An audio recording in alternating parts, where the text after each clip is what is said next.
আম পাকে বৈশাখে, কুল পাকে ফাগুনে। তাই তো আজ কুলের টকঝাল মিষ্টি আচার নিয়ে হাজির হলাম। বেশ কিছুটা কড়াইয়ে সর্ষের তেল দিয়ে এরপর দিয়ে দিতে হবে 5 ফোড়ন আর শুকনো লঙ্কা। একটু নাড়াচাড়া করে নেওয়ার পর আগের থেকে পরিষ্কার করে জল ঝরিয়ে রাখা পাকা কুল একটু নাড়াচাড়া করে নেওয়ার পর এরপর দিয়ে দিতে হবে পরিমাণ মতো লবণ আর হলুদ। কিছুক্ষণ নাড়াচাড়া করে নেওয়ার পর এরপর দিয়ে দিতে হবে বেশ খানিকটা আখের গুড়। আখের গুড়ের সাথে কুলগুলিকে ভালো করে মিশিয়ে নিয়ে কিছুক্ষণ ফুটতে দিতে হবে। এই সময় একটা ভাজা মশলা তৈরি করে নিতে হবে। তাতে দিতে হবে ধনে, জিরে, কালো জিরে, মৌরি, তেজপাতা, শুকনো লঙ্কা একটু ভেজে গুঁড়ো করে নিতে হবে।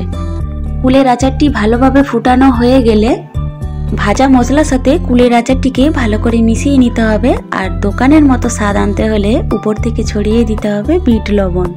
টকঝাল মিষ্টি স্বাদে কুলের আচার তৈরি। তো বন্ধুরা, দোকানের মতো কুলের আচারের স্বাদ পেতে হলে এইভাবে একবার বাড়িতে বানিয়ে দেখতে পারেন। আশা করি ভালো লাগবে। আজকের এই টকঝাল মিষ্টি স্বাদের কুলের আচারটি আপনাদের কেমন লাগলো অবশ্যই কমেন্ট বক্সে কমেন্ট করে জানাবেন। আরও নতুন নতুন রেসিপি পেতে হলে ফেসবুক থেকে দেখলে পেজটি ফলো করে দেবেন, আর ইউটিউব থেকে দেখলে অবশ্যই আমার চ্যানেলটি সাবস্ক্রাইব করে পাশে থাকবেন।